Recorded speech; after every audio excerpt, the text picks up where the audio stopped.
चलिए अब stocks of the day discuss करते हैं और यतिन शायद वीरू की पार्टी का इंतजाम करने गए हैं, तो आशीष आज स्टॉक्स ऑफ द डे की जिम्मेदारी संभाल रहे हैं। आशीष। हाँ, और मेरे को लगता है यतिन बहुत अच्छे से वो जिम्मेदारी संभालेंगे। वीरू आप तैयार हो जाइए भैया। आज के जो इंपॉर्टेंट स्टॉक्स रडार पे हैं उसमें सबसे पहले हैप्पीएस्ट माइंड्स टेक्नोलॉजीज प्रेशर में ये काउंटर खुलने बाजार खुलते से ही वो बड़े सौदे हुए। सीएनबीसी की कल आवाज की कल शाम से एक्सक्लूसिव जो थी वो कह रही थी सूटा साहब कंपनी के फाउंडर प्रमोटर 6% हिस्सा बेचेंगे। बिकते बिकते कल आज जो लास्ट रेट हुए वो 8.4% के आसपास हुए। अब खैर आज शाम को जब अपडेट सामने आएंगे एक्सचेंजेस की तरफ से तब क्लैरिटी आएगी वाकई सूटा साहब ने माल छोड़ा है और एडिशनल माल किसने छोड़ दिया है, कौन खरीदार हैं, ये सब इंपॉर्टेंट होगा। पर उस डील का ओवरहैंग है स्टॉक पे।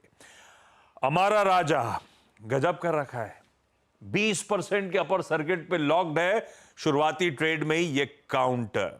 और ये वजह है वो स्लोवाकियन कंपनी के साथ लिथियम बैटरीज के लिए जो लाइसेंसिंग पैक्ट किया है। 16.5% पे अभी भी उछाल के साथ खड़ी हुई है। अब कंपनी ने वैसे हाईलाइट किया था ये जो पार्टनरशिप कर रहे हैं इनकी गीगा फैक्ट्री के डेवलपमेंट को एक्सेलरेट करेगा। इन्वेस्टर कॉन्फिडेंस बढ़ना था पर ये एक्सपेक्टेशन से कहीं बेहतर परफॉर्मेंस। इसका रब ऑफ एक्साइड इंडस्ट्री जो आप लोग चर्चा कर रहे थे बढ़िया तरीके से उस पर भी पड़ता हुआ इसकी पीयर। बोरोसिल लिमिटेड जिसका कल रात में कल शाम को कह लीजिए क्यूआईपी बुक खुली, स्टॉक बढ़िया कर रहा है। आज शुरुआती ट्रेड में एक समय 5-6% ऊपर था, अभी भी 4-4.25% की मजबूती के साथ ट्रेड करता हुआ। और लास्ट में मैंने रखा है Krishna institute of medical sciences.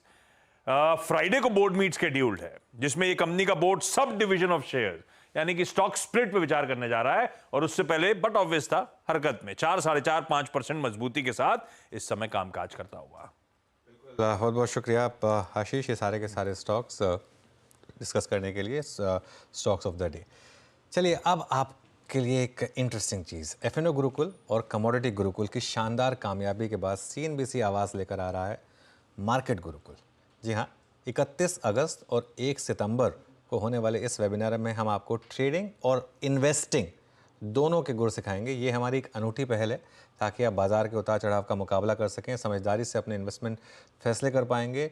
Market Gurukul आवाज़ की एक ऐसी इनिशिएटिव है जहां आप शेयर बाज़ार के ज्ञान से लैस होकर मैदान में उतरने के लिए तैयार होंगे।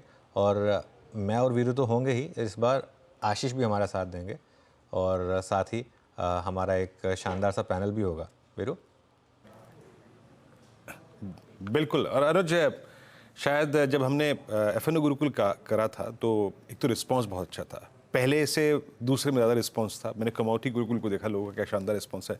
लेकिन एक चीज़ मैंने देखी जब हम इस प्रोग्राम को डिस्कस कर रहे थे अनुज, लोगों में थोड़ा सा अब फंडामेंटल्स को भी, कंपनी को, बैलेंस शीट को, पीएनएल को, उनके कैश फ्लो को, आईपीओ को समझने की एक ललक सी मेरे को नज़र आई। बीते कुछ सालों में लोगों ने आई थिंक जो बड़ी बड़ी कॉल्स ली वो फंडामेंटल्स के आधार पर लिया अनुज। तो इसीलिए शायद अब इस बार हम इस मार्केट गुरुकुल में फंडामेंटल्स पे फोकस करेंगे अनुज। बिल्कुल वीरू, और ये एक इसलिए भी ज़रूरी है क्योंकि बहुत लोगों ने कहा था कि चलिए ठीक है आपने एफएनओ गुरुकुल किया, अच्छी चीज़ है, लेकिन एक थोड़ा सा इन्वेस्टिंग पर भी फोकस करिए, क्योंकि उसमें इस बार इवन एफएनओ गुरुकुल में हमने इस बार एक बार पोर्टफोलियो का एक सेशन रखा था, तो वो सेशन लोगों को बहुत पसंद आया था और लोगों ने कहा था कि इसके ऊपर एक पूरा सेशन होना चाहिए। तो इसके लिए इस बार वाला जो है ये ट्रेडिंग एंड इन्वेस्टिंग दोनों पर है, ये एफएनओ नहीं है, ये मार्केट गुरुकुल है। जी बिल्कुल। तो